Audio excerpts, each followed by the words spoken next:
Hello, welcome back. I'm Lady Dark Darkness, and this is Confessions from the Dark Side. How are you all in this wonderful community? And today we have reviews from the Dark Side. We're going to get this disclaimer out of the way. We are feeling so much adult content that some of you think it is necessary, and some of you think this is needed. If you are one of those people, then thanks for checking us out. But I'll say this only once. If you can't stand the heat, then get the fuck out of my kitchen. Now, for everyone else who likes what we have here, then regular scheduled programming will continue. Shall we get started? And are we ready? As I said, it's reviews from the dark side, and this is a movie that I've been really looking forward to seeing. It was called Heretic. Is it worth it? So let's review and break down what we're covering today and look at the mystery of it. But what was it? Was it mysterious? Was it not? How did Hugh Grant fare in bringing a heretic to life? Did he manage to pull it off? So let's take a deep dive, shall we? Let's see what we thought. And you, the audience, have you seen it? What was your take on Hugh Grant's version of a heretic? Was it yay? Was it nay? I'm sure we'll find out soon. Are we sitting comfortably? Are we ready to do this? I know I am. The movie kind of starts, how has God shown you that the church is true? The question. Okay, so we are starting off with a joke. Okay. A bit dark, but I'm here for it. There's two girls, well, women, young women. One obviously cynical and closer to, I would say, is me, answer for everything, and is there to kind of keep the other one who is more gullible, kind of keep her grounded, anchored, kind of thing. But again, I used to always see like two male people from the Mormon church kicking about. I'd never actually see either a man or a woman or two women. I don't know. Obviously, there is women who do it, but they're trying to show you that again, the rules of women when they're on their own, going into people's houses and things like that. They're Mormons. They're part of the Church of Latter-day Saints. They're very competitive, these girls. How many have you turned? It sounds like a cult. It doesn't, or a vampire, really. Yet this is the Mormon Church. Is that what they are? A vampire cult? Women's scarier than you realise cults tend to be. That's one of the things we have covered here. They have given us like a dynamic of both women believers, yet from different paths with different personalities. One woman chatty, the other woman cynical, yet the cynical one is spouting off to join them. She should know better. Again, scanted, the gullible one. Scanted means when someone like pulls like your trousers or your skirt down. It's called in Scotland they call it scanting someone. But that's what happens with these kids that want to take a picture with them. It's obviously them trying to divert their attention so they can do this and embarrass the girl or the young woman, which it's kids, teenage kids, where you would expect that. She's getting they're made fun of by the local teens. Again, they're doing their best. Teens are usually only this difficult for a few years. Some don't ever become these wee assets, thankfully. It only happens to some. Some of them do grow out of it. Some of them still stay in that mindset and never ever come out of it. So instead of them going to the list of people that have contacted them that they want to hear more about religion and stuff, yes, there are still people gullible.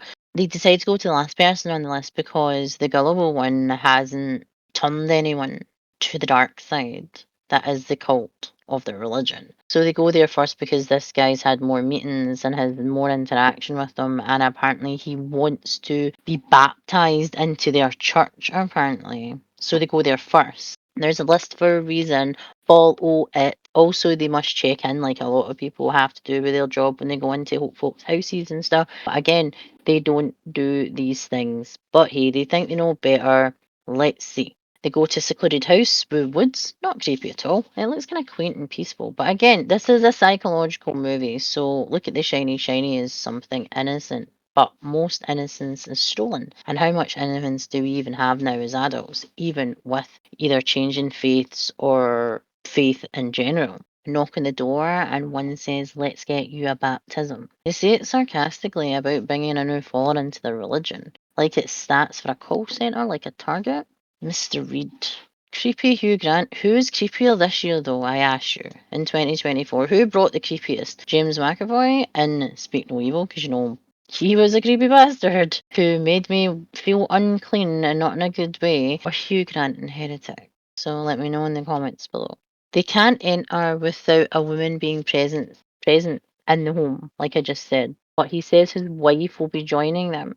to get them to come in. Now, if you are warned not to enter someone's house without a female being present as you enter anyway. You see what I mean? It's the cynical one who fucking steps over the threshold like she believes him. Now, this is someone she's never met before, someone been told about that they could literally be a new follower. That's it. They don't know them personally. They don't, even if you knew them, they could still be tricking you or manipulating you. But again, they go in anyway. And he says his wife is baking. Again, is this a trap? These are just people who try and convert people again. Something doesn't seem right here now, does it? They entered the house. He said his wife's joining him. His wife is baking. Something doesn't feel right. He just looks like a wee guy at pottering about a house himself. But they never said anything about a wife, that's the thing, until they came to the house. So what, he was going to become a Mormon with a wife who's not Mormon? I don't think they would really truly accept that, would they? They have the women dressed like innocent children, like they've got these kind of ankle socks that you would expect kids to wear in primary school or kindergarten, as you would call it. And the other shoes are like Mary Jane's, but like the Mary Jane shoes that you expect a child to wear to school, like they're at school. They're both dressed pretty plain and not. It's for them to kind of blend in plain sight. But one is where the cynical one who's in Yellow Jackets, who plays Juliette Lewis's character as a child or as a teenager. She's wearing dark clothes, and the other one's wearing semi-light clothes. So it is light and dark, cynical, gullible. Two women together, yin yang, two different types of people, different ways they see their religion, different ways that their religion does for them. Yet you can tell that even though the cynical one is a member, she still has questions and still has a voice. Yet she didn't think of her spidey senses tingling when she crossed the threshold of a stranger's house without seeing the woman, without actually following the rules and following the list. By going to everyone on the list, they decided to go to the one that they think that they'll be easily turned, so she can look like she is good at what she is recruiting for the religion, basically, which is creepy as that sounds. Again, still no wife, even though the dark-haired one, like I said, from Yellow Jackets is like, your wife, is she going to join us? Again, broke your own rules for safety, so asking now that you're in the lion's den is a silly question, and ask now. The house is old and wild weird, it seems. How much is smoke and mirrors and how much is a fluke, if anything? Mr. Reed does that thing with his mouth and moves his tongue in a way where he's enjoying it, where he's showing his anticipation. He's knowing, he hopes what he knows is going to happen next. Like he is aware of the next steps that you are going to do. Even though he's never met these women before, he thinks they're all the same because they're part of that fate. He's doing that. He's anticipating, and also he's enticed by the thought. It sounds more like a fetish than anything else that he enjoys doing this to people. I don't think it necessarily has to be women. I think it's just anyone in general falls into this spider's web for him. Because then he's got them in the house, he's lured them in, they're in his place. He knows that house up and down. He knows everything and he knows what he's going to do. I think he's already done it before at this point with the way he's acting. He's been overly friendly for a start.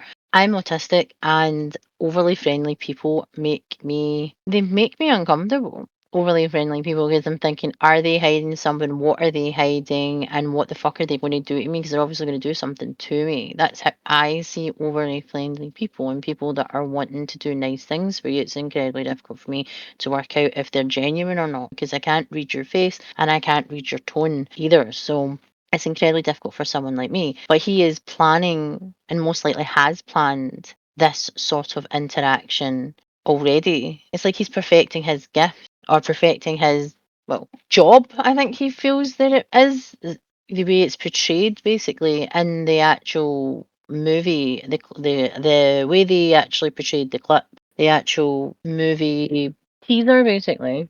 The trailer. Mr. Reed does this thing, like I said, with his mouth and his tongue in a way where he's enjoying what he's hearing and he wants more. We've all done it. It's more of them feeding his fetish, making them uncomfortable, and see how much he can push them, or if he's pushed them enough, or he can push them more. His wife is making a blueberry pie apparently, but she's not shown herself. Shock horror. I don't think there ever is a wife. Do you? He's intrigued by the dark-haired one and her scar on her arm. It's a scar from from contraception. Again, would be forbidden in their religion? She would have to have had it removed, yet she hasn't. She still has it in, it seems.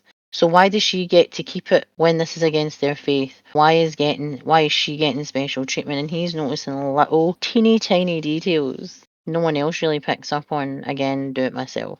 The blonde one says she wants to come back as a butterfly to watch over her family, appear on the fingertips, and then they'll know it's her and she'll be okay. And then the lights go out again. Simple and childlike, perceiving innocence that she wants to come back and check that her family are okay and everything like that. But the way she describes it is the way a child would. So this is what I mean about them being different. He shouts pie. It's like the most randomest thing. He just shouts pie. Like, is that his safe word? It seems this year for British actors is the kind of year for creepy. It started off with James McAvoy and now it's ending with Hugh Grant.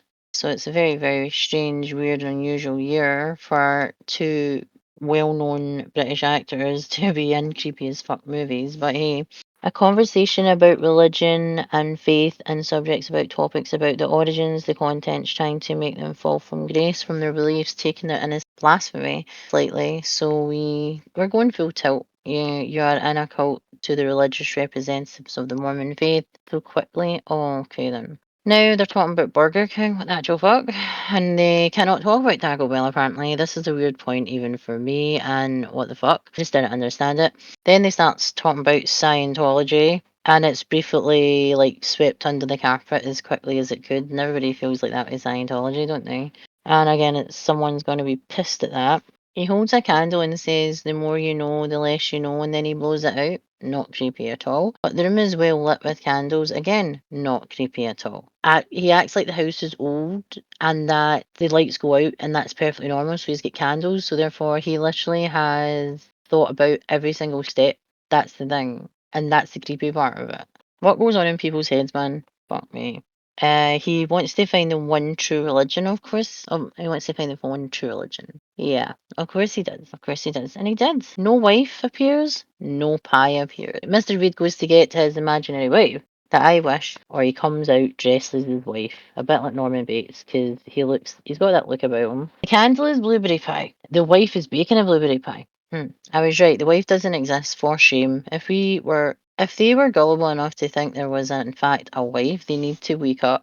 Their phones have zero messages and signal due to the way the house is. It has a protective material to dampen the electronic signals, which again is not dodgy. You see it, it kind of shows you like in the house briefly. So someone who would have dampened signals and stuff, and it's dodgy. The dark-haired one who's in yellow jackets. At this point, by the way, by the time we get through the actual review, you'll understand why I keep calling them the dark-haired one and the gullible one, because their characters are not well written and I couldn't be bothered learning their names. But you find out a lot when I watch a lot of movies that if the characters are boring and they don't catch my attention, I don't really give a fuck about their names or their backstory. I really don't. I'm just trying to get through the review. And that doesn't mean that I don't necessarily like the movie. It's just, if you know, you know. So, like I said, she pretends to get a call. He leaves, but she goes to leave, and their coats have their keys. They have just realised that they are locked in. Again, at the start of the movie, they actually cycled there, and they've got one of those old school bike locks that's like odd and bulky that they put round their bike, and the key was in her pocket, but they kept fixating on the house, the path, the forest, they fixated on the fact that that was their only getaway was the bikes and how they were locked up and the key was in the pocket. But it was in one of the girls' pockets, that's the thing. So they don't have their coats, they don't have anything. So he's like most people would do when you go into their house, you take your jacket off and someone would take your coat and hang it up. But again, they've never been here before. They've taken their jackets off, they've walked around. All of which he's been playing another game. They've just realised they're locked in. Oh dear. Again, this is feeding his fetish of scaring random strangers and taking them in with a false sense of kindness, making them even more vulnerable because they are in his domain and they are in a place that they've never been to before. They're more vulnerable now than they were before, and this because it's his world and he's invited them in, but this is his playground, so making their innocence fade under his power. He's all powerful, they are weak in his control, and they are not. They entered, they allowed, they are to blame for letting it happen. The quiet ones, though, most likely the ones to fuck you up when you least expect it, they are for the long haul. Also, they sound weak and well inexperienced, as if all women are this way. This was annoying, as women can be more vindictive and more twisted if the right buttons are pushed. Remember that, people. He knows there's no signal that can get in unless obviously he turns off, or he, again, because he's got all that stuff in his house. He knows they know they've tried to leave, meaning this guy has been doing it for a long time. How many have fell for this? That's the question. That's right. Waste energy by pulling on the doorknob and creating more noise that brings more attention, as this would make you sweaty, freaking out about being captured, and high anxiety of being unable to leave. So yes, sweaty and not calm at all. Things he would be looking for to see how much he can push at each time and if he can step it up a notch, because he'll be checking to see like their eyes, because of what happens through adrenaline and anxiety. Your pupils change. You would be looking for, again, a change in temperature. Again, when your heart is racing, again, it can manifest in different physical forms. And again, if he's done this before, like I think he has, most likely a lot, then he knows what to look for. If he's studied people and studied religions and studied everything, then he's going to know what he needs for a reaction, especially from different faiths, zealots, heretics, whatever you fuck you want to call them. Some people have got a different level and a different degree of zealot and heretic and that kind of thing. From just like a simple believer and a simple follower and a simple member of the church, who literally will be gullible and let you say anything to them, and then they'll just say only things that they know about the religion, and they won't actually ask questions, right up into the cynical person who's in the religion, who maybe be having doubts to basically what's happening in their life, their religion, and if they actually ask questions. A lot of people who ask questions in Scientology get punished, and they literally end up in the arse end of nowhere for as long as David Miscavige wants them to. So this is how I feel Hugh Grant is in this, that he's trying to see how much he can push and who's going to break first. It's all competitive, and I think he's been looking for a challenge for a long time, and no one has challenged him. And now he has these two women. He seems to think he's going to be able to manipulate and dominate. And again, he's not very dominative from the way he actually acts in the movie, but he's got the power. And for him to think he's powerful, even though technically he's not as powerful as he thinks, then that's when things start to backfire, which you tend to see in a lot of these types of stories. It unravels incredibly quickly. Because I felt like that the way he acts towards them, it's amped up to an extent, and then they kind of pull it back, like they've done too much too soon. Then they pull it back, and then he goes back, but it becomes repetitive. Like this is part of his cycle of abuse towards them, because he's trying to. I don't know if he's. It's not that I don't know. It's like he's manipulating them to see that their religion is wrong. And then he talks about all the different religions and the main religions, the three main religions, and what they are and what they stand for and that type of thing. And then he talks about Mormon. He talks about lots of different religions, but he misses out a big chunk of other religions as well, like the older ones, which I noticed, because I don't know what the fuck they were trying to push or what narrative was trying to get pushed by leaving them out. But his premise was like basically everything's a cult, and not one religion is better than the other. That's the way he was trying to explain to them, that your religion takes this and all that carry on. But it was trying to kind of pull the curtain for them on their religion and trying to see if he could actually maybe have them leave or have them turn their back on their faith. That's what it felt like. You know, you all get that person who all wants to change your mind about something. They seem to think that they've got it this time, but they haven't. People who are stubborn like myself are incredibly difficult to make them change their mind, and also certain minds cannot be manipulated and changed either. Again, hasn't taken that into account, but hey. Lights off, game on. Lights won't come back on. He's controlling it, which again, knew this was happening. Closer to a Diddy dungeon now, his house. Oh, it's like a creepy maze where he knows how to get out and how to get around, but they don't. Yes, weird figure in the dark. They open the door knob and it's so pretty, very ancient looking. He's got like an altar. They've said they have to get back, but he has a leaky roof. I don't know what the fuck that's got to do with it, but they just keep fixating on a leaky roof. The door is on a deadbolt timer, so they have to get through the back of the house and how it's safe to go that way. So basically, he said that whimsically he has put the house under a deadbolt timer. Who the fuck does that? No one.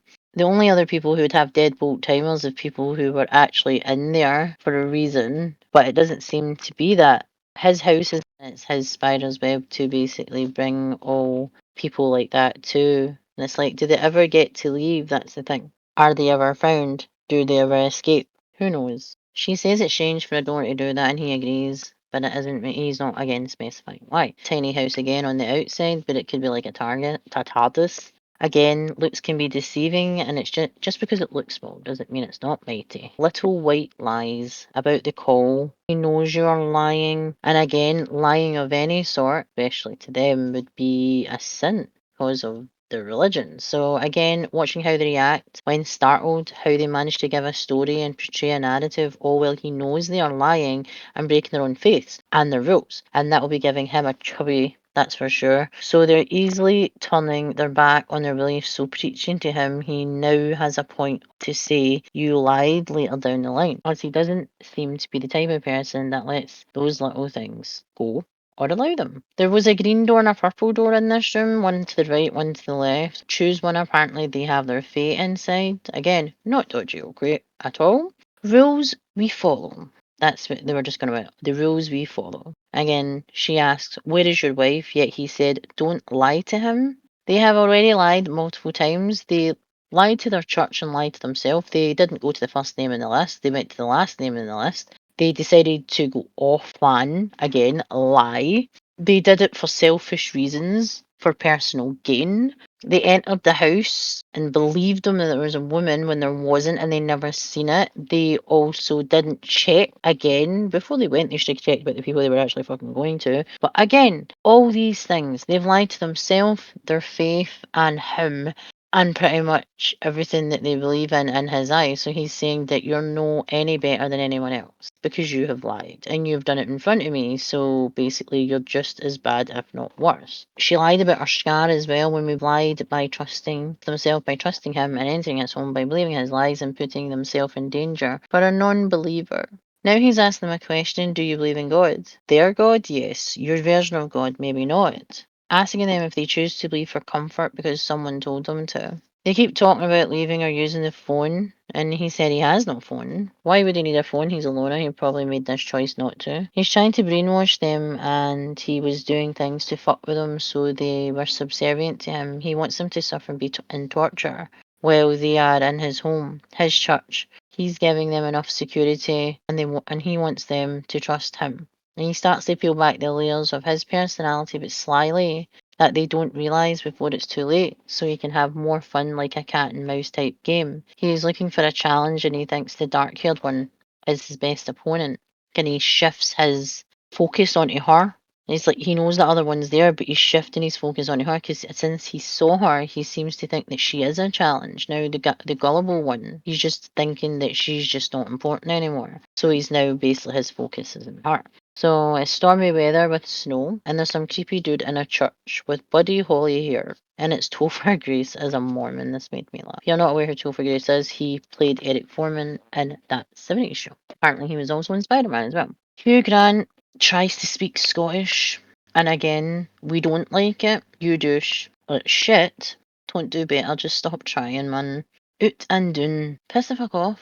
Seriously, not all Scottish people say that, and they don't all sound like that. Make the right decisions. Obviously, should have listened to that before the terrible accent you displayed earlier, you idiot. Come and sit down. Monopoly. He's going to talk about Monopoly. Then he started talking about a landlord's game that was similar to Monopoly, but the guy took the idea from the landlord's game to make Monopoly, and how no one's heard of landlord game and everybody's heard of Monopoly and stuff. If how the if the tables were turned, if that guy didn't steal that idea and all that carry on. He's basically saying the way their religion is, like stealing ideas from other faiths. And again, not just Mormon religion does that, but Christianity as a whole does that. All the Abrahamic religions all take something from other faiths so that they could actually get gullible new followers. And this has been going on since the dawn of ever, to basically sway people to come to your way, basically. Sad music plays, but it felt as if they were being watched, like a bit of voyeurism in there as well. He actually meowed, because the cat is his favourite character in Monopoly. God, it was creepy. And there was another game, like I said, he likes to play pussy, doesn't he? What do games have to do with us leaving?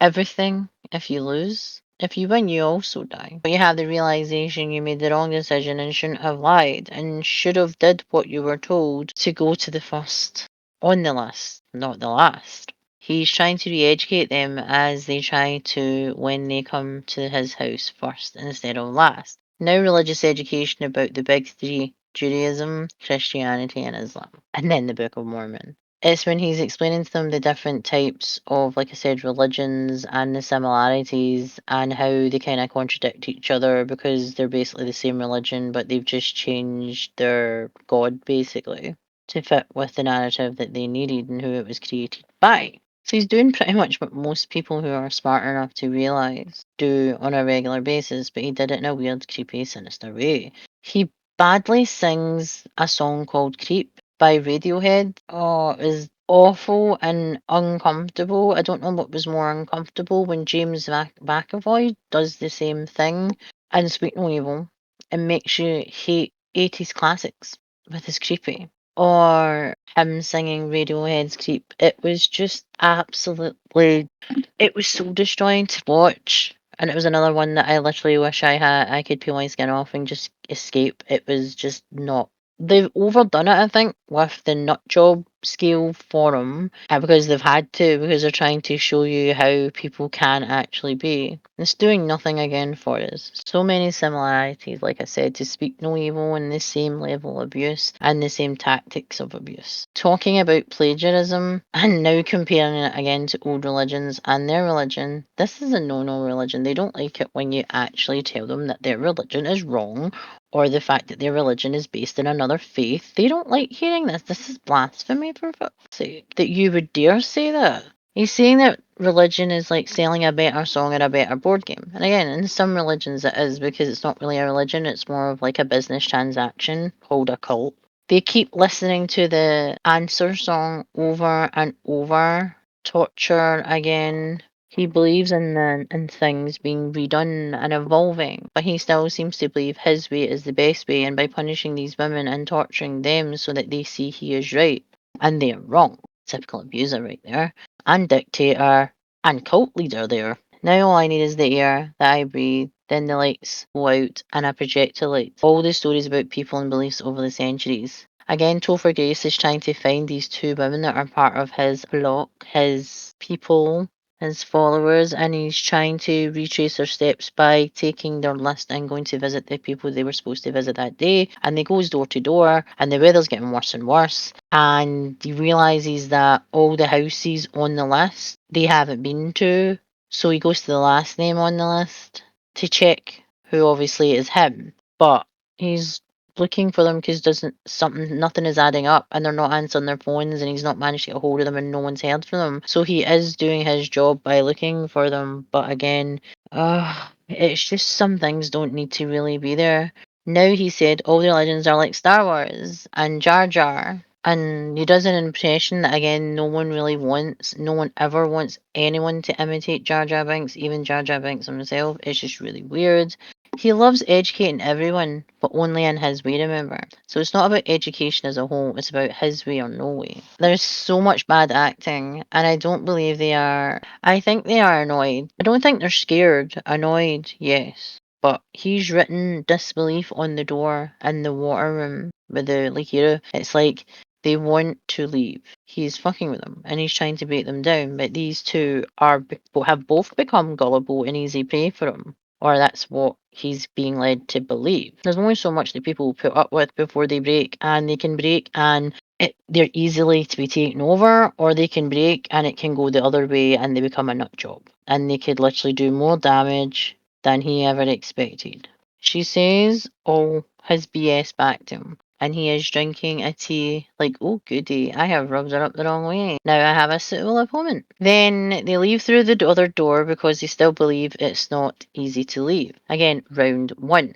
Oh dear, not the exit, but a leaky basement. She's realised he either has to let them go or kill them.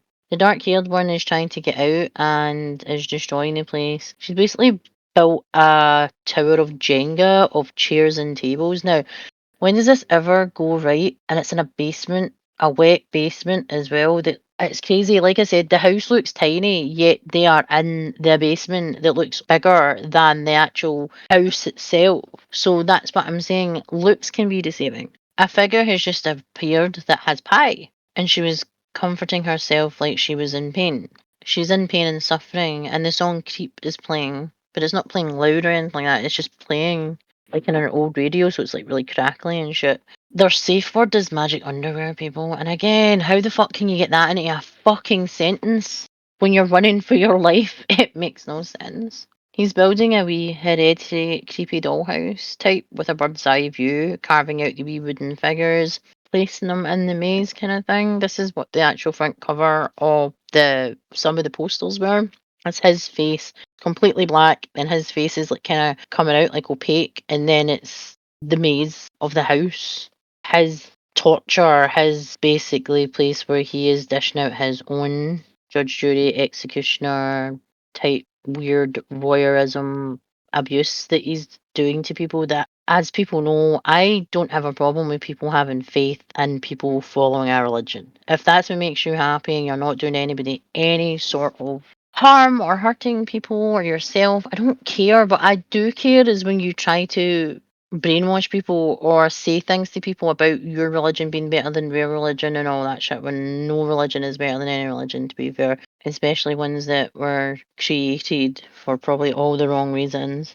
And I don't give a fuck if you follow them and you follow them and it's yours and that's it. I just don't like it when you seem to think it's okay to like indoctrinate children or vulnerable people, or when you try and introduce it into a non-denominational school. I don't agree with that. It should be the child's decision when they become an adult if they want to be part of that religion. I don't think you should be indoctrinating children at all just because you're the adult that made the decision for yourself. You shouldn't be making that for children. You should be waiting till a child is old enough to understand. And if they want to do that, then they should. And this is what, again, he doesn't really brush up on that. It's just all about him manipulating them and making them realise that their religion is wrong, and how much will they go to protect their faith and their love for their God? Will they die for their God, kind of thing? That the way he's portraying it, that he's either going to convert you, or you're going to die trying to save faith, basically. He's invited them into his sanctuary because he wants them to meet a real miracle, a prophet apparently of the Lord. But the pie is poisoned, we find out, with wolfsbane, and they should see a miracle from God.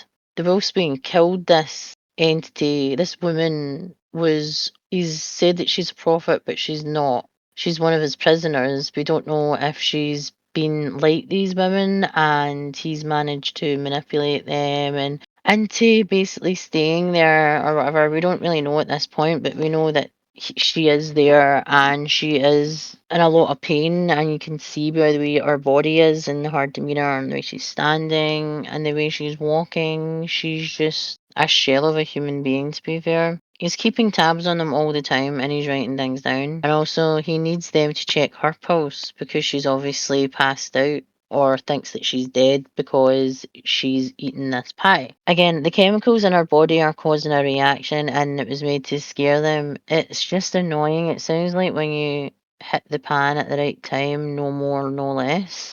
She will tell us what she saw in the afterlife. Has she moved on? Oh, good. We can still have a moment. Again, it's like a school bell that rings in the dark and they've been through a lot. He says elders and it's all smoke and mirrors. Toll for Grace is at the door. Good luck. I mean, no, you don't. You liar. So basically, they've been to the door and he's telling them that these people were supposed to come visit him. Did he see them? And he's saying he didn't see them, of course. And he hopes that he finds them. We know he doesn't care, doesn't give a fuck. And Topher Grace believes. That's the thing. Ugh. The rug has moved and he's supposed to have not noticed because they've basically a distraction. They've tried to leave. But again, everything's rigged. Game on. He wasn't expecting someone else to show up. But again, he will probably have a different. He'll have some sort of plan with different evaluating factors, basically. If this happens, then do this. If it doesn't happen, then continue. Like a strategy. A jump scare again, and it done nothing to me. Did nothing to the both of us. The jump scares in movies like this are pointless because it's a psychological horror with psychological thriller. You don't need jump scares in these movies because your brain has already worked out the ending and also worked out everything. Maybe you, the viewer, hasn't, but I sure as hell did. The prophet is awake and then puked over the lit match. He lets the prophet go because she came back and she speaks to them and says random things and then says that it's not real. But she pukes black, but she fucking ate a pie that was poisoned. What the fuck do you expect? I don't think that was going to be pretty. It kind of reminded me of, that scene in The Witches at Eastwick where they're all eating the cherries and the woman's spewing up cherry seeds or the stones and she just keeps shouting horrors. It's like one of the best scenes ever of 80s movies ever. Prisoners don't need an opinion. Big words. She had said a conductor and angel disassociation that something wasn't real. Oh, this is the bit. Does this mean he's the ultimate lie creating his only weirdly odd narrative to see if they would believe his story as they believe in the Book of Mormon and how they get their answers by making this elaborate narrative that goes awry whenever he wants them to give a life lesson in his vision? I can show you God if you want to. Oh, is it him? Or is he going to kill them? Is this the only way you are leaving? It was a magic trick, not a miracle. Hugh Grant is like, what do you mean? And screwing his face up. He doesn't really like it. He's being trolled and he just is like, what the fuck? He's working up so she can see magic underwear. Because remember, they were talking about that sort of safe word that makes no sense and would never ever fit in any sentence and would cause an alarm to Hugh Grant's character because they've just randomly said one word, which is a warning that something shit is about to happen, not to them, to him. Hugh Grant slits her throat in front of the other one, and she starts to run, and he looks creepy as the dumbass bleeds out, and the other one tries to scream, she's dead. Really? Again, he didn't actually properly slit her throat, he slit it at one bit. She would bleed out, but would she die? Slowly, possibly, but again, if you really wanted it, you'd do it. You would have stabbed her somewhere else, but hey. I'm sorry, is something wrong? She's not dead, really. She sure looks it, but he's killed her without her permission. Her lesson here, don't enter a property without a woman being present. If you get out of this, sorry. Remember, follow the fucking rules. You might not end up fucked up. He cuts into her arm and pulls out the implant because she is preventing her body from doing the God's work, bearing children. And she gave herself the option not to do this. Forever. Blasphemer. She's eyeing up his pocket, and again, there's a few weapons like pens and stuff and kind of sharp implements that you could literally use to stab someone, or you could use it as to stab them to get away, but enough of a diversion. So I'm not sure if he's done this on purpose to see how good she is, or to test her, or it's just a coincidence that he has pens in his pocket and shit like that. So who knows? She can't come back because she lied, because she lied. She's not pure. She is filthy, and not the good filthy. The dumb one has figured out he used body doubles, and that he had one of the women he uses to be a prophet had gone off script and said things weren't real, and that wasn't on the script, so he chops her finger off in front of the gullible one. All these women who he claims to be prophets for his little charade are all in cages like animals. They're all like malnourished, abused, but in his eyes, he doesn't think he's abused them because he takes care of them, like he's cutting their nails and maintaining them. But he cut his nails and then cut her fucking finger off. Do you know? Because this is a punishment for them going off script. As he feels that he's actually doing them a solid with them being there, because he gives them a place to stay and things like that. Yet they are malnourished, chained the fuck up, and not in the kinky fun way. And they are literally all fucked up. You can see that they're actually got loads of fucking things wrong with them, and their teeth are all fucked up, and everything's fucked up because of the situation in their living situation, especially because they're in a fucking cage. It looks like it's basically the cage that you'd use for bigger dogs or transporting something bigger is bigger than the crates they were in, and they were humans. They're all in cages, like I said, being abused and punished, yet he said he took care of them, and without him they would be better. They wouldn't be better off. Mr. Reed cutting their nails and, like I said, put them in a small enough cage and leave them to strew in their own filth. Well, you chop a finger off, or three, when they go off topic, that's okay. No, it's never fucking okay. Don't ever fucking let them believe that that's okay. One true religion is control. Yep, having control over someone is the most powerful feeling for some. This can give them a sense of higher purpose, almost godly to a point. He asked the question that this is what clicked on me, even though before, when I was watching the movie, why it was so similar. They asked, why did you let me? It's the question it's asked, why did you let me? Or why did you do this to us? Because you let me. It's exactly what James McAvoy says in Speak No Evil. You came into his house, you basically had another intention of of basically bringing him into your faith. You had other ulterior motives in being there to push your narrative. And then when he stood over to his threshold, you came to his domain. So therefore, he basically did what he wanted because he was in his safe place, in his home. You basically, once you crossed that threshold, you basically became not just prey, but a game. And even though he changed the rules multiple times because he can, you didn't say, I've had enough, let me go. You just tried to leave. You didn't actually ask to leave. And he said, you let me.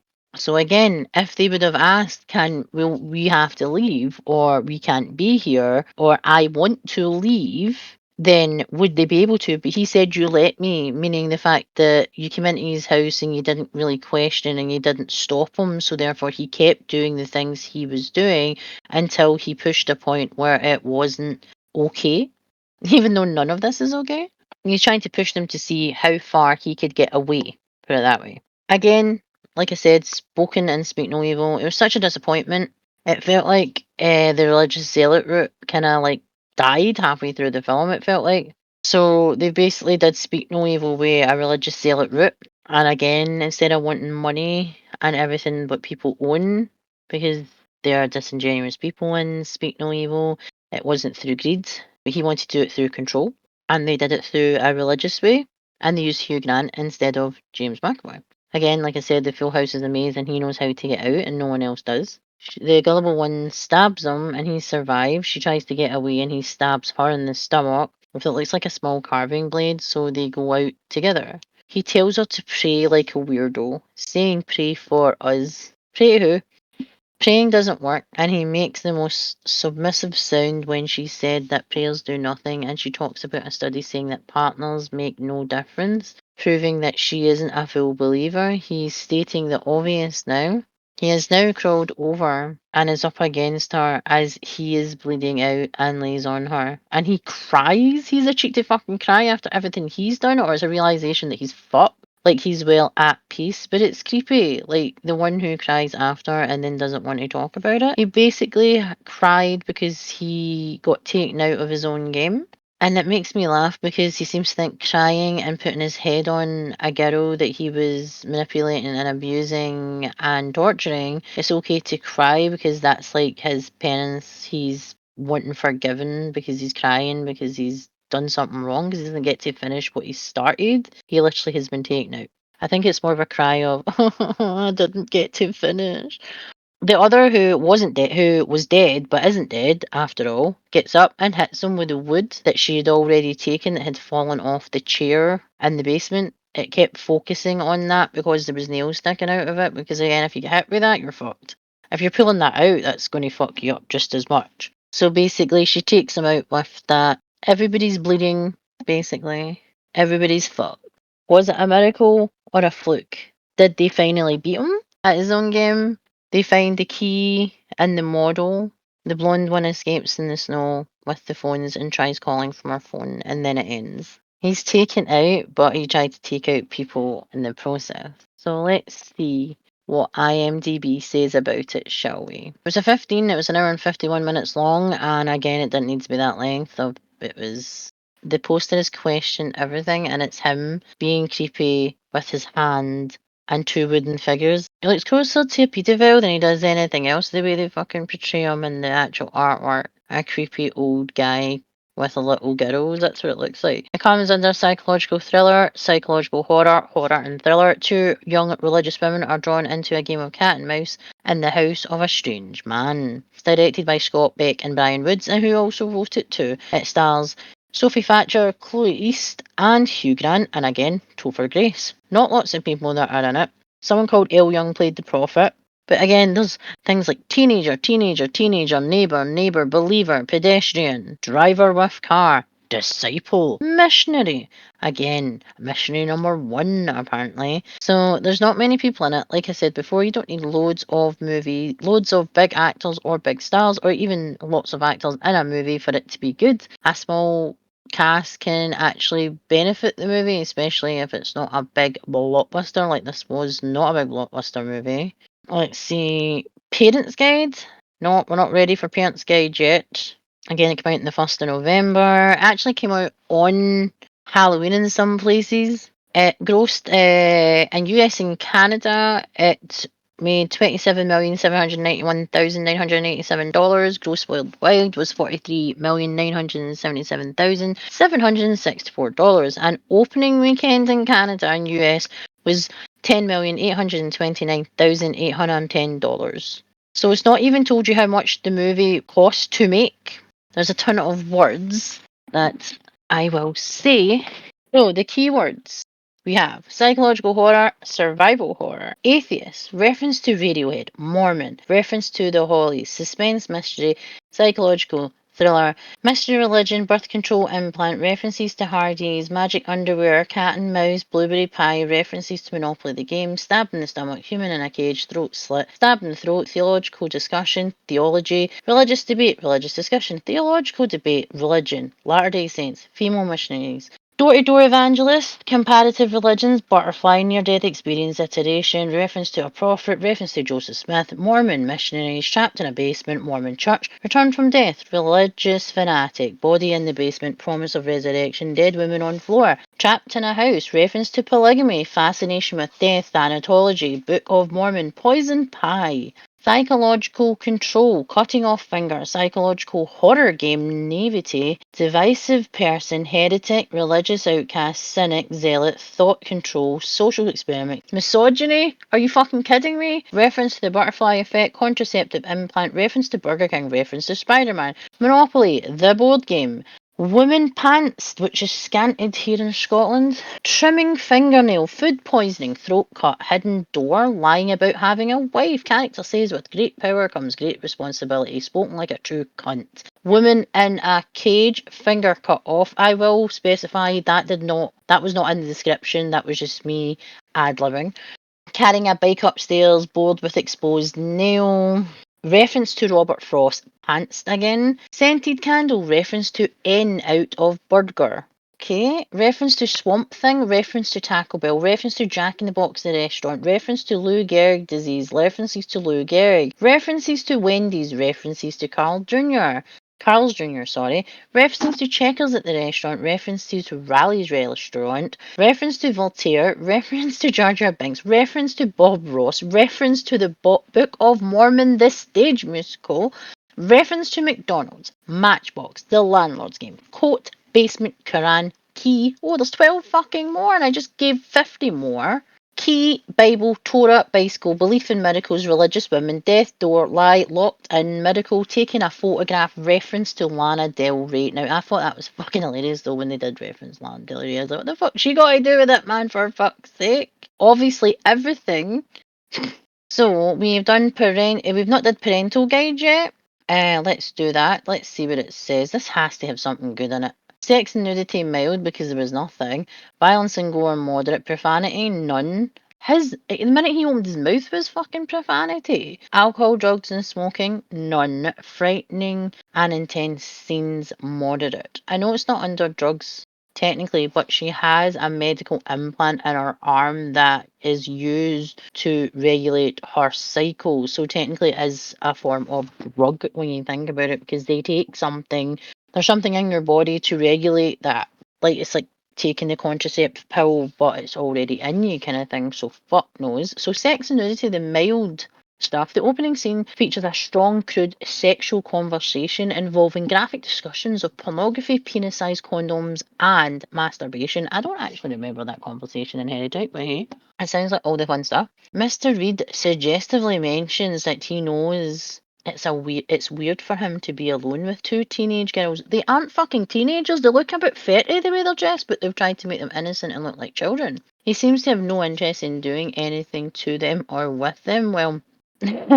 Well, they probably wouldn't, because again, their faith doesn't allow them to. So, no nudity whatsoever, not even a kiss, just two conversations containing some adult talk, that's all. Violence and gore, infrequent scenes of throat slashing, stabbings, and severing of a finger with brief, bloody detail. The violence is accompanied by strong bloodshed and gory aftermath injury detail. The film gets pretty violent, especially towards the end. I wouldn't even say it gets pretty violent. Yeah, there's a few scenes that where he gets hit with something, he is stabbed, she gets her throat slit, she gets stabbed.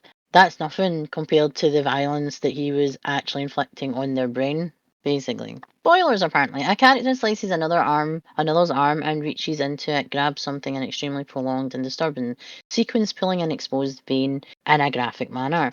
That was weird that he just wanted to pull that out of her arm, but weird that he apparently needed to do so because she wasn't worthy enough to come back alive, because she had that in it because she was a fucking big liar, apparently. There's a brief shot of a throat slitting while the camera cuts away. The camera returns to reveal a major character was sliced across the neck with a box cutter, which is a Stanley blade to us, with a ton of blood pouring out of her neck in slow motion. Very disturbing and shocking. It wasn't, it was for dramatic effect, and it was anticlimactic. Who knew when you fucking slice someone's throat the blood comes out? Holy shit. A character is poisoned and she falls face first into a pie. An actual pie, not a woman's vagina. Not graphic, but very disturbing. A character is stabbed directly in the throat with a blade of a box cutter, shown in brief close-up. It takes a long time for them to die, and this is very disturbing. A main character is struck in the side of the head with a spiked wooden plank, and the very tips of the nails enter the temple, because it's for dramatic effect. It kept zooming in on the fucking nails on the actual piece of wood that fell off or broken off the item anyway. So they focused on that, and she sat it away for later. The things in this movie are, again, it's laughable. There is then a shot of bloody glasses. The object is slashed across the head and slices open part of the skull in graphic detail, but then the camera quickly cuts away. Now, when he quickly cuts away the camera, you expect something crazy bad to happen straight afterwards, but nothing. So the camera pulling away is probably to stop them making it an 18, to be fair. Several people are stabbed, a vein is yanked, and a finger is chopped off. He amputates a finger, people, because of a punishment. Profanity none. Single uses of effing in a sexual context. Damn in hell. If you don't know what effing means, it means fucking. So, and that movie was effing annoying in parts. Sister Barnes and Sister Paxton, that's their names apparently, are served soda by Mr. Reed, but insinuates that to them it's probably on par with alcohol due to the religious beliefs. It's actually caffeine. I'm actually not entirely sure if Mormons are allowed to drink coffee or anything caffeinated because it's a stimulant. And if they don't drink, what do Mormons not drink? Mormons don't have any stimulants, right? Okay, so I'm just being told from outside the room that technically they wouldn't even be allowed soda, technically, because it's caffeinated. And depending on what it's caffeinated, if it is only just a fizzy drink, a lot of major brands use caffeination basically in their drinks anyway, so they wouldn't be allowed to drink them anyway. So again, they lied and had a soda. Why not just give them fucking water if you knew? That's the thing. Or we wanted to see if they did stupidly little things like it's a test anyway. Frightening and intense scenes. Extended conversation regarding religion, faith, and belief, which may be blasphemous for some viewers. It was blasphemy that they basically. It was blasphemy just to watch. There is sustained menace as to two women are trapped in a house by a manipulative man that they tried to turn. So they just got they just got what was coming to them. Some jump scares and disturbing imagery. Spoilers, people are held captive in cruel conditions. Oh my god, people are held captive in good conditions? When? In small cages. Not in when they're in small cages. They're in small cages in cruel conditions, but again, you're held captive by a nut job, do you think that your living situation is going to be like living in a 5-star resort? No, it's not. There is an insanely shocking jump scare where a main character is impaled by a box cutter through the stomach. Very jarring and unexpected. No, if you didn't expect them to be killed, then you shouldn't be watching these types of movies. I didn't think anything was intense about the movie, and the fact that it was just intensive to watch because it dragged. Let's do the 10-star reviews because we know AI gets paid these days. Someone gets paid to AI these. And apparently there is a few 10 out of 10s apparently. So let's see. This bit always makes me laugh. Iteration 10 out of 10. Spoiler. I've read a few reviews that argue the film is about a creepy old man doing creepy old things, or some variation of Hugh Grant's repressed behaviour which manifests as violence against women. While the film does support these claims, I think they are better served as underlying critiques of religious structures and not the point of the film.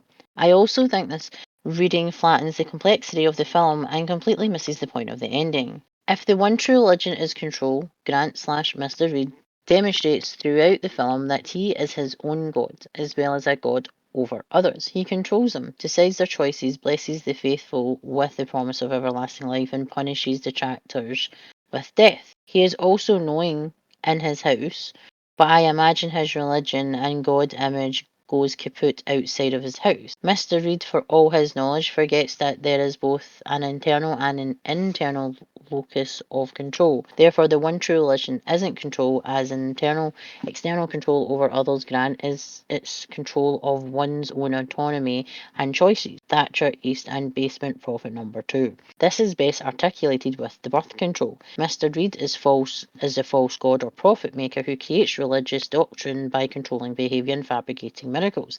He literally grows prophets in the cages and tends them like plants, trimming at its doctrine where it's needed, the fingernails, or completely removing what doesn't suit him, the fingers. And again, that was because she went off book. And again, this is definitely AI because there's no way a human has actually wrote this. I believe this is the critique of Joseph Smith's behaviour and references back to Grant's previous argument about polygamy. Mr. Reed has never full control of what he has created. He may dictate actions and manufacture consent, but he doesn't control the ability of each agent to make their own choice. He can give them a script and guide them. They can also produce a variation and a new iteration, i.e. the prophet who adds the real truth at the end of the script given to her by Reed. The smallest variation exposes the whole system. It is also to play with the idea just a bit more, a secret passed down from generations of women. The thing I don't agree with is the fact that they said that he's growing them.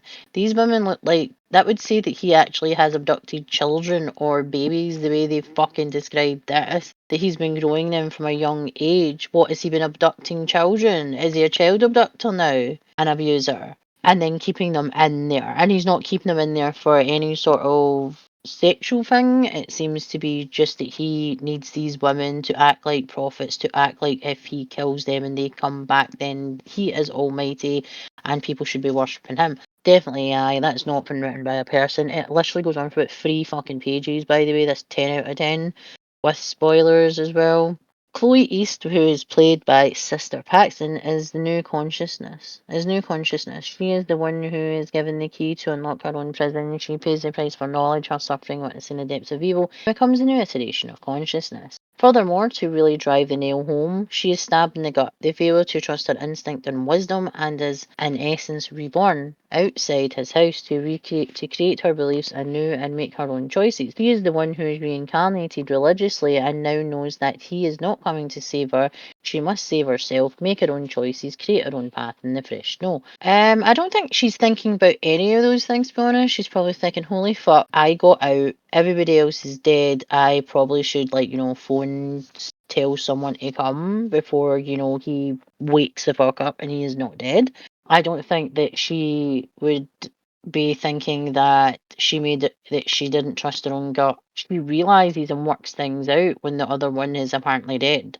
So she does realize what he's doing and his next steps. and then she stabs him. No, then he gets stabbed. So I don't think she's thinking that this is her choice or she made shitty choices. I don't think so. It's more the fact of she's never going to trust people ever again. Will she go back to her faith? Who the fuck knows? She might not. She might realise that, fuck that shit, I might just try something else. Taking drugs and drinking, who the fuck knows? Might make her feel fucking better, might make her fucking forget the shit that she's just been subjected to, because again, they don't actually tell you how long they've been there for, even though it's only supposed to be like in that day, but it feels like the movie was an hour and 51 minutes long, but it felt longer. It dragged. I believe this film is about women emerging from religious patriarchy. Over 3,000 years trapped in the darkness of his house, unconscious. The film ends with East emerging into sunlight, consciousness. When, in brackets, by the way, the unconscious and consciousness is on brackets here, by the way. When she finally outside the system, East is met with the symbol of metamorphosis.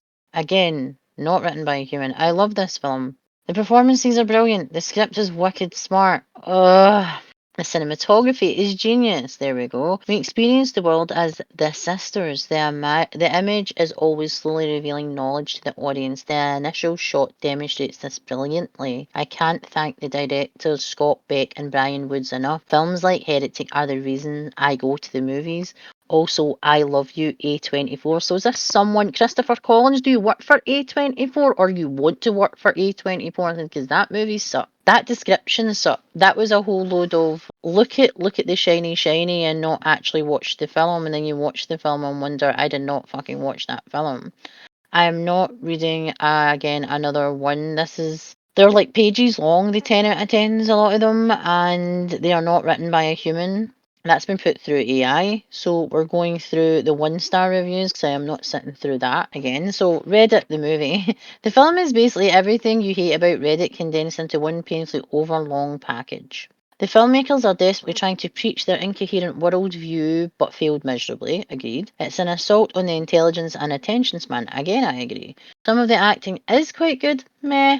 But the writing is so disconnected from the source material and betrays the filmmaker's own ignorance and lack of depth of the subject matter, which I do agree. Essentially, imagine a script written by a cringy 14-year-old atheist Redditor, then imagine that Redditor grew up and instead of being ashamed of his cringe and throwing his script in the trash, he decides there's something there and develops into a full-length feature movie. That's Heretic. That was funny. Good grief, this is dull. Paul8714. The other front one was from Rob C. Hayes. So great setup and suspenseful 30 minutes with good acting by Hugh Grant. But then it goes nowhere. Nothing really happened except some rubbish slasher type movie. That was slasher movie bait? No, it wasn't. That explains nothing. So much pointless talking constantly with no real answer.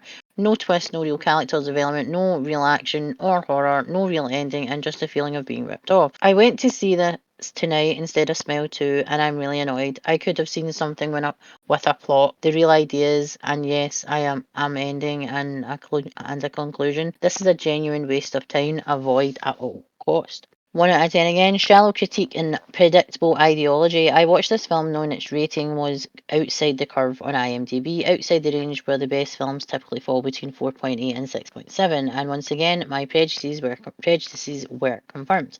What is presented here is superficial work, an empty criticism on religion, something that in the current context feels repetitive and very dull. It's not about defending faith, about recognising how this kind of attack has become predictable, like a constant beating of a dead horse. The true fanaticism of our time is, in fact, political religion, as Eric blah blah blah once stated, not Christianity, which continues to be distorted in films like this, always feeding the weariness of those seeking something more substantial. What we see here is not a deep reflection, but a shallow ideology that ignores the true horrors that arose from the French Revolution and the Enlightenment, which led to world wars, millions of deaths, and destructive ideologies like Marxism. I won't delve into the nonsense of the Zeitgeist movie that gets repeated here, but it's worth noting that all this is part of a vicious cycle of trivializing important themes in favour of a discourse that adds little. The performances start off promising, but soon the plot falls into cliches and low-level horror scenes, which they don't, they just are low-level scenes, aimlessly drifting without character development and no real conclusion. The film, far from provoking reflection, drags on with forced dialogue and a plot with no substance. Impossible not to notice the ideological bias that permeates these productions, which really attack other religions like Islam with the same intensity, but What remains is a cheap fantasy for atheists, as if more presence of arguments were enough to undermine a faith that for many goes beyond the rational. So that's the 1-star reviews. For my review, what do I give this movie out of 5, not 10 for me, as you know here. Like I said, the movie was Speak No Evil with religion, and James McAvoy did it better. So I give it 1.5 out of 5. It started off slow, then it got creepy and predictable and boring, making women gullible people, doing the first thing for many reasons, and if it's not hurting anyone, it's like doing the faith thing for many reasons. Not hurting anyone, just leave them. I don't need to listen. You don't need to invite them in and get to know them. Just ignore it, put a sign up, no movements or organised religion, welcome here, jog on. I was so disappointed by this movie and another of many, many more of 2024 that had the best scenes in the trailer, yet the concept seemed to be different to what you see in the trailer to the actual movie's narrative. It's like pick a lane and stick to it, don't get fucky with it, and screw with the audience. Just give us what you're actually advertising, what they were advertising in the movie's trailer and the different trailers they actually were about. And I should know this, when they start fucking putting out many fucking trailers with all the best bits, or what are supposed to be the best bits, it means the movie's going to bomb because it's shite. This is what I've noticed this year. It's opened my eyes much more when I'm doing reviews, when I'm looking out for information of the new movies that I'm going to be watching and reviewing and sharing with the community, getting Confessions from the Darkside, that if it has lots of promotion on lots of trailers, like for example, I keep saying is like I will keep saying it to the cows come home, as they say. When you're watching whatever you're watching and you get adverts, like for me, if people are watching me stream on Twitch, you get advert, like 30 seconds of adverts. And it was the Crow one, and that was literally, you didn't get any other trailers or ads for anything else. People were getting things where like erectile dysfunction and depression. That's what I kept seeing on other people's ads, but for me, I kept getting the Crow, and so did lots of other people as well. And it was a constant, always getting the same trailer or getting a different part of the trailer that would load and it would just like disappear. They did that for Hereditary as well. And it was everywhere, and it was a lot of promotion, a lot of money was paid on all the flamboyancy of the promotional tour, and where it was actually where you had the premieres and stuff. Because I know there was one in London, and probably was one in America as well. Maybe one, I think there was one in Europe, maybe one in Paris. But again, a lot of money goes into that preparation to sell the movie, because you're trying to make investors happy, and having all these celebrities and all these like influential apparently people at these events. It costs money for them to get there, but again, it pays off because that's how that works. Selling the movies, people are saying these movies are amazing, and they talk about directions. Even they start talking about camera work, and they start talking about the cinematography and the location. They've got nothing else to fucking say. They've got nothing else to fucking say. And with this movie had, they talk about cinematography, but when they were doing big violent as scenes, as people are saying, they moved the camera like it was going to show you something else. But it wasn't like you just seen like an instance of like the Stanley blade or the box cutter hitting her neck, and then the illusion that she obviously bled out, or the illusion that she died. They showed you enough and then moved the camera, but it didn't go anywhere. That's the thing. It was pointless. And I agree, it feels like a Reddit the movie. It really does. But religion, it feels like Speak No Evil with religion. I feel, like I said at the start, who did it better, James McAvoy or Hugh Grant? I think you know who I feel did it better. James McAvoy made me feel so uncomfortable myself. I tried to crawl up my couch. He actually made me physically, my skin was crawling. I wasn't the only one. My husband felt it as well. He said that he'd never felt that way really in a movie. And James McAvoy made us basically not want to be watching and not wanting to be viewing this. And that's acting. Hugh Grant didn't. He was absolutely laughable. He could not pull that off. And I feel bad because he has been in relatively good things since his drama of the 90s and the 2000s that actors do go through. A lot of actors go through the drama and things like that. But with the movies that he's done after, like with Guy Ritchie and stuff, I really, really thought the tables were turning for him, because he was in like better movies that he could actually show his talent as a proper British thespian actor. But this movie didn't. And again, if the movie and the direction, if the writing and the direction isn't good, then there's only so much an actor can do, because they're being directed by the people who wrote the movie, not just directing the movie. So there's only so much that an actor can do. And being in a movie with someone like Hugh Grant, for the other people who were in this movie, a lot, the girl who's in Yellow Jackets, she heard all the cast for Yellow Jackets, I've said before, have started to be in other things because they are really good actors. They're young women who have just got the break in Yellow Jackets, a lot of them, and they are literally popping up everywhere because of the performance in Yellow Jackets, because it's a good story, it's a good director, and they've got really good, again, they're older versions of themselves are in these movies as well, and in this show as well, and I feel like the whole show and everybody in it, everybody works well, everybody's great, and she is a good actress. But this movie was not a good movie, so therefore she couldn't show how good an actress she was. This is what I feel about a lot of movies usually today. I really fucking do. So I gave it 1.5 out of 5. So I'm going to read a 3 out of 10 review, and then that will be us. Because this is a long one, because it was quite again a subject about religion. Then we do cover religious horror and cults and all this carry on. We do all this on the channel anyway. So let's see, from Delotharian. Fantastic idea goes down the drain, 3 out of 10. Two young girls, one blindly devoted to religion, the other from a complicated family background, knock on the door of a man as part of their mission to spread the Mormon faith. However, they are forced to confront the absurdities of all religions through the man's perspective. In this setting, they find themselves irrationally anxious, believing they are being tested, a perfect premise, until they must choose between the doors of faith and disbelief, leading them down to the basement. What follows is a descent into a twisted chaos that supposedly conveys the idea that religion is control and control is the only truth.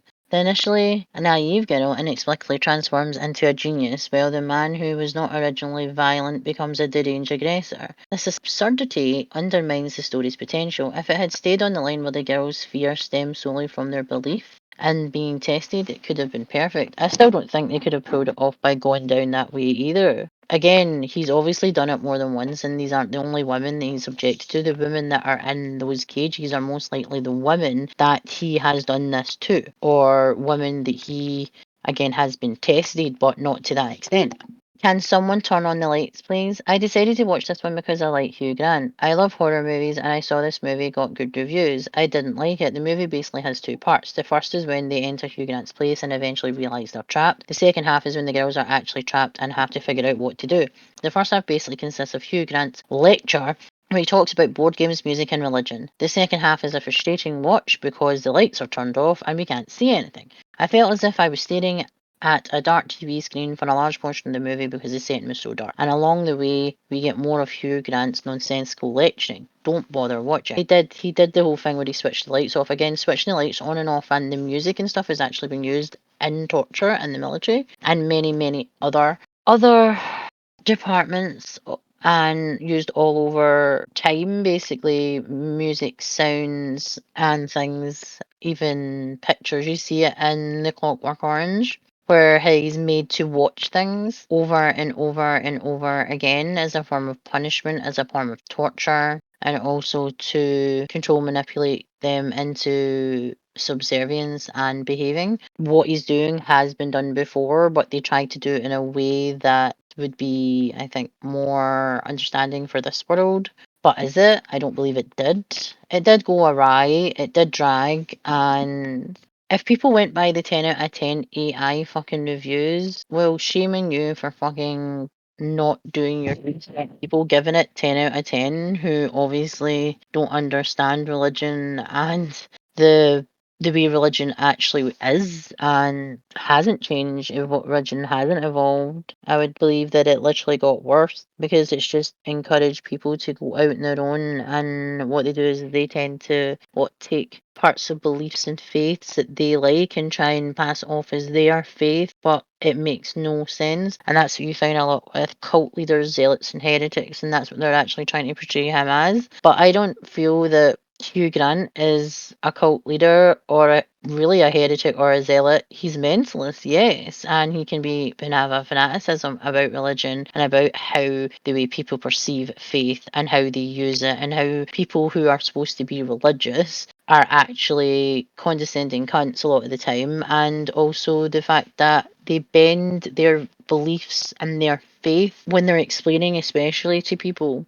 When they're explaining like a situation to people and they tend to use their faith as the main part of it, it will be manipulated and to their will. And they'll turn everything around. So when they turn everything around to you when they are explaining it, they'll make you feel like that you're the bad person and it's because you don't have faith and you don't have faith in their beliefs. Because that's how they have been taught and they have watched and listened, and that's how the people before them, and maybe it's their family, or maybe it's their partner, or maybe it's a random person that they've been in a shitty situation and they've trusted the wrong people, because that's what they look for in cults. They look fanaticism, zealots, heretics, etc. They look for someone who needs something, that's something missing from their life, especially if they've lost someone and they're upset and they're depressed. They'll wait till you're at your lowest, and then therefore they will make you rely on them, and you can't rely on anyone else. And that's how he has portrayed these women, like, your God's not going to save you now, because no one is better than anyone else, and everyone lies and everybody does things and everybody is human after all. They're saying control is like the ultimate. I'll leave that for you. What do you believe? Do you believe that that is all about control? Do you believe that it's that the way that they have tried to portray religion in this? Do you believe in Hugh Grant? Do you think he's a believable zealot or believable heretic? Let me know in the comments below. I'm Lady Darcy Darkness, Heretic with Hugh Grant, and I gave it 1.5 out of 5. Have you seen it? Did you enjoy it? Did you love it? Did you hate it? Did you think he was creepy? Please let me know in the comments below, or come over to Twitch. While I play games, let's discuss all the weird and wonderful things that the horror, sci-fi, fantasy community has to offer. If you like content like this, remember you can go check out the social media platforms that are Instagram, Twatter, which is X, Threads, Instagram, Buzzsprout, Spotify, Amazon Music, YouTube. If you want to send us anything, or you want to talk about anything, or maybe there's something that we've not heard of or you think we should talk about on the channel here at Confessions from the Dark Side, you can reach out to us at confessionsfromthedarkside@gmail.com, all lowercase, all one word. And as I said, I'm Lady Darcy Darkness. This is Confessions from the Dark Side. This is Reviews from the Dark Side, and that was the review of Heretic. Is it worth it? And I'll see you in the next one. Later.